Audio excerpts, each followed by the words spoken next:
I got so much motherfucking design on right now. Break it down, bring it back, make it clap. I got 3 old thoughts, new block, where that thing. Bitches on my line, and you know. Halo semuanya, kali ini kita akan membahas tentang sejarah perkembangan akuntansi. Sistem pencatatan sebenarnya telah ada dalam berbagai peradaban sejak kurang lebih 3000 tahun sebelum Masehi. Namun saat itu pencatatan belum dilakukan secara sistematis dan lengkap. Pada tahun 1494, Luca Pacioli mempublikasikan sebuah buku yang berisi tentang ilmu-ilmu pasti, dan di dalamnya berisi tentang pembukuan untuk para pengusaha. Bagian pembukuan tersebut berjudul Tract Status de Competitif yang menggambarkan pembukuan berpasangan. Dalam bukunya, Luca Pacioli juga menyatakan bahwa tujuan pembukuan adalah untuk memberikan informasi yang tepat bagi para pedagang mengenai aset dan kewajiban mereka. Pencatatan debit dan kredit digunakan untuk melakukan pencatatan secara berpasangan. 3 buku yang digunakan yaitu Memorandum Jurnal dan buku besar. Atas kontribusinya itulah Luca Perzirelli kemudian dikenal sebagai Bapak Akuntansi Dunia sejak tahun 1642. Pembukuan di Indonesia sudah menerapkan akuntansi. Akuntansi mulai digunakan setelah adanya undang-undang. Pengusaha-pengusaha swasta Belanda mulai banyak menanamkan modalnya di Indonesia, sehingga perkembangan usaha makin meningkat dan diperlukan adanya pembukuan pengusaha Belanda tersebut dalam sistem pembukuannya. Pembukuannya menggunakan sistem kontinental masih digunakan di Indonesia masa kedudukan Jepang karena masih banyak pengusaha saat itu memakai tenaga kerja asal Belanda. Seiring berjalannya waktu di negara Amerika, sistem pembukuan mulai berkembang di akhir abad ke-19 atau disebut dengan accounting atau akuntansi. Sejalan dengan perkembangan teknologi, maka pertengahan abad ke-20 komputer mulai digunakan sebagai pengelola data akuntansi sehingga data akuntansi dapat diselesaikan dengan baik dan efisien. Namun di Indonesia sendiri meski saat itu telah merdeka, pembukuan masih menggunakan sistem kontinental karena banyak lembaga pendidikan yang masih menggunakan tenaga pengajar dari Belanda. Perkembangan akuntansi di Indonesia dimulai sekitar tahun 1642, tepatnya pada zaman VOC Belanda. Kemudian pada tahun 1942 sampai dengan 1945, sistem akuntansi di Indonesia tetap menggunakan pola Belanda. Tahun 1957, akuntansi di Indonesia mulai berkembang pesat dengan dibentuknya Ikatan Akuntansi Indonesia. Kemudian di tahun 1973, Ikatan Akuntansi Indonesia merumuskan prinsip akuntansi Indonesia.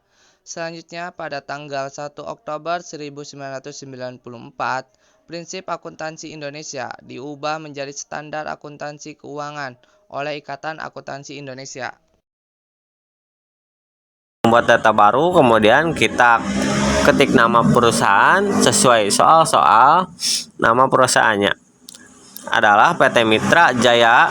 Kemudian alamatnya juga bisa kita isi Jalan Kemang Selatan. Kemudian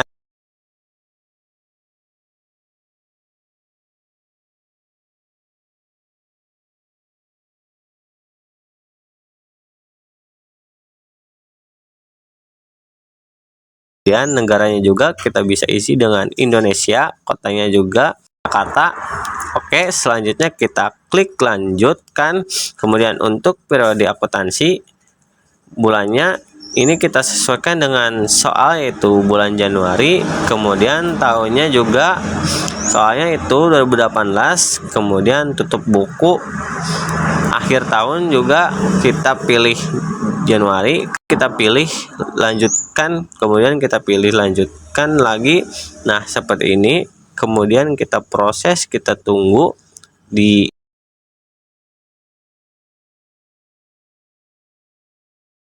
untuk jenis usaha sesuai soalnya itu perdagangan umum ya, kita klik lanjutkan, kemudian kita pilih ya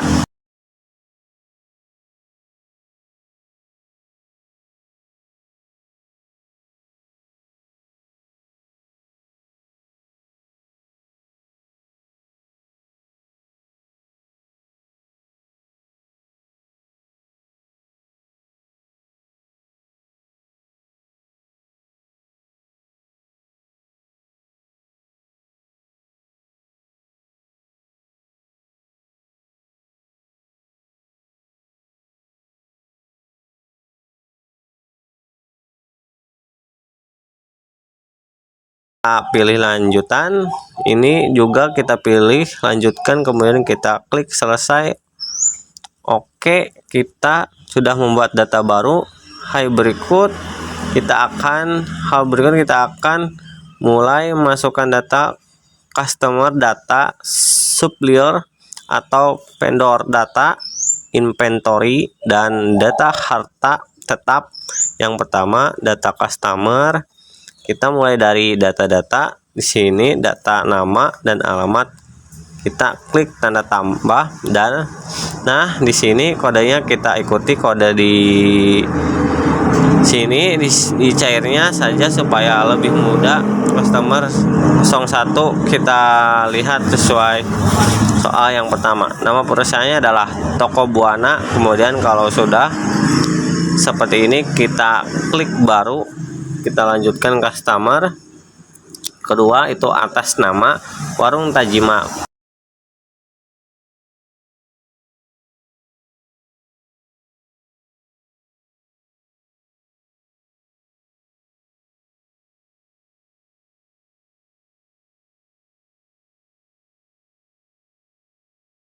Tiga Indah Saparina, dan klik baru lagi customer.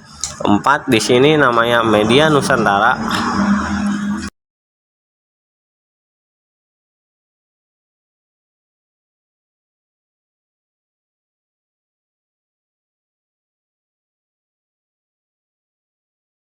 Kita klik baru, kemudian di sini di tipe kita ganti customer menjadi vendor Nadia. Idenya sudah P001, kita ikuti ini aja. Kemudian kita tinggal isi nama perusahaan yang sesuai soal yang pertama itu PT Gudang Sembako. Kemudian di bawah kita klik baru vendor. Kedua atas nama Orang Tua Grup.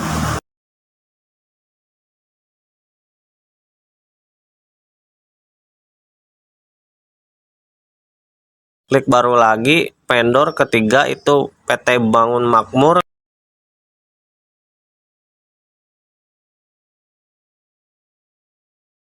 Dan klik baru lagi vendor keempat itu PT Persada Jaya. Kemudian klik baru lagi vendor kelima atas nama PT Media Utama.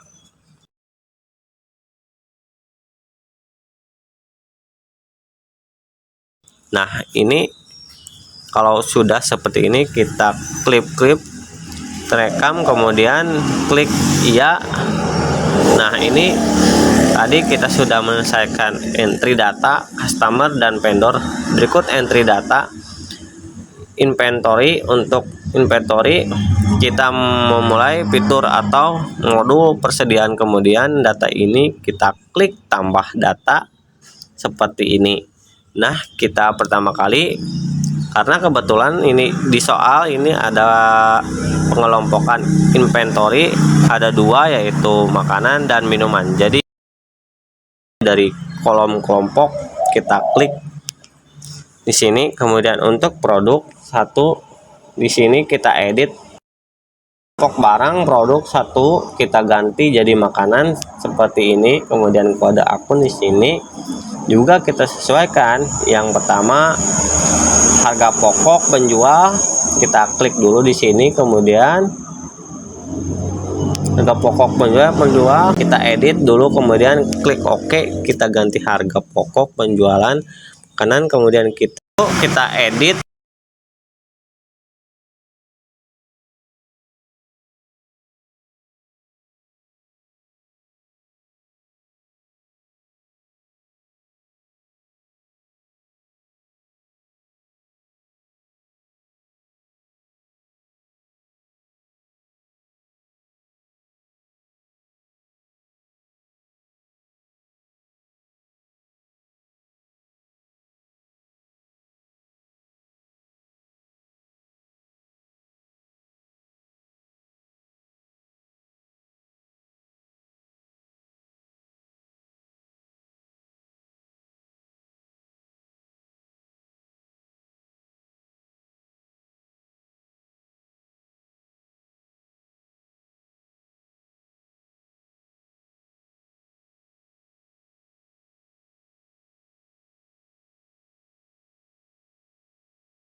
kemudian klik nama pelanggan, kemudian ketiga itu toko Buana lagi.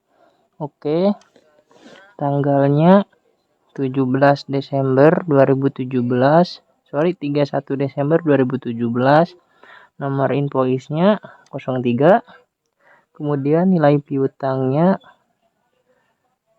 2.500.000. Klik enter termin, hari diskon 10, hari jatuh temponya 30, diskon awalnya 2%.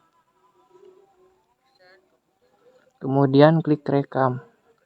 Klik baru lagi, nama pelanggan Indah Saparina,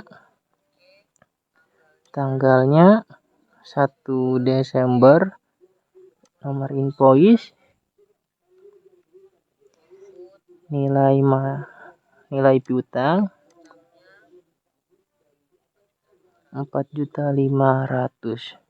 Kemudian klik termin, hari diskon 10, jatuh temponya 30, diskon awalnya 2%. Kemudian klik rekam, klik baru lagi, nama pelanggan di Media Nusantara, kemudian tanggalnya Desember 30 November, nilai piutangnya invoice-nya kelupaan 05, nilai piutangnya 4 juta.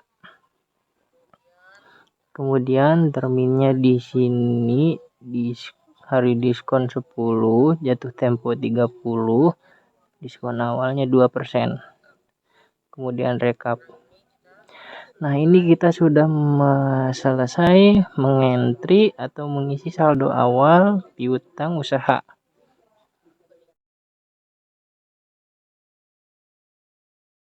Saldo awal hutang kita melalui setting saldo awal, kemudian saldo awal hutang usaha. Sesuai caranya hampir sama dengan yang tadi. Klik pemasok, PT Gudang Sembako, oke. Tanggalnya 20 Desember. Invoice-nya 01, nilai hutangnya 30 juta. Kemudian termin pembayaran, hari diskon 10, jatuh tempo 30, diskon awalnya 2%.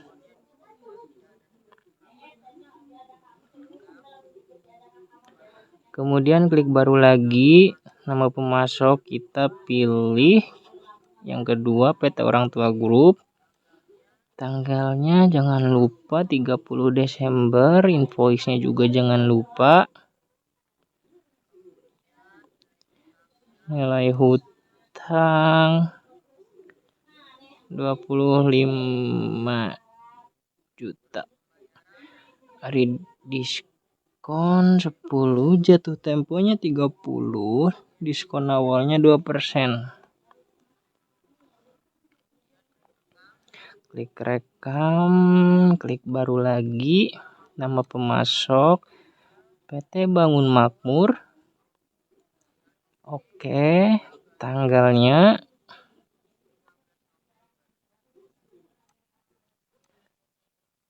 tanggal 15 November 2017, invoice-nya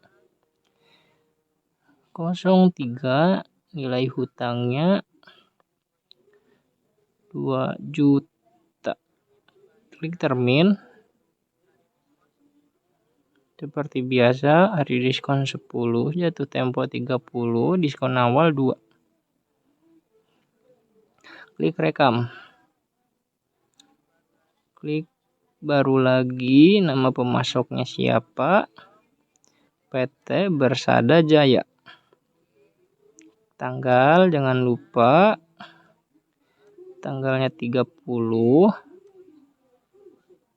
invoice, nilai hutang juga,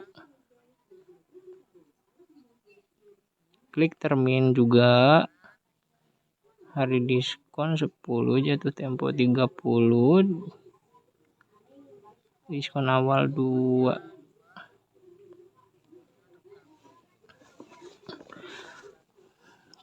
Klik baru lagi, nama pemasok lagi, PT Media Utama, tanggal 1 Desember, invoice jangan lupa, nilai hutang juga diisi sesuai hutang 4 juta, termin hari diskon 10, jatuh tempo 30, diskon awalnya 2%. Rekam. Nah, kita sudah selesai entry saldo awal hutang usaha. Kemudian kita tutup. Berikut entry saldo awal persediaan dari menu setting. Saldo awal persediaan. Kita masukkan kode barang BM01. Kemudian kita stok awalnya ditulis 1000, harga pokok satuannya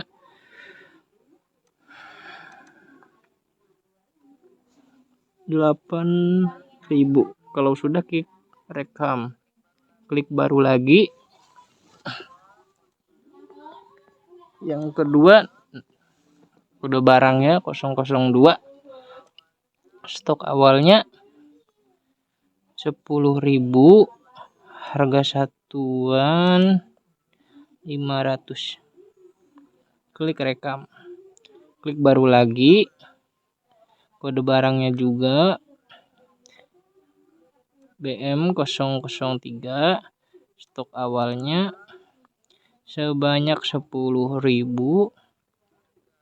harga satuannya 500. Rekam. Klik baru lagi. Kode barang BMN 1. Stok awal 5.000.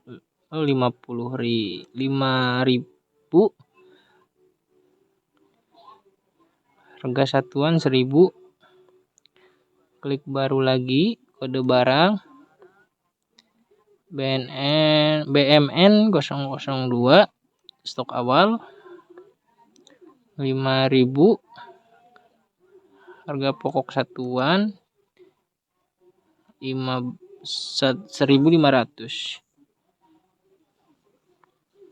Kemudian klik baru lagi. Kode barang BN003. Stok awal 5.000, harga satuan 2.500. Klik rekam. Oke, di sini kita sudah menyelesaikan entry saldo awal persediaan. Kalau sudah, kita klik tutup dan ya.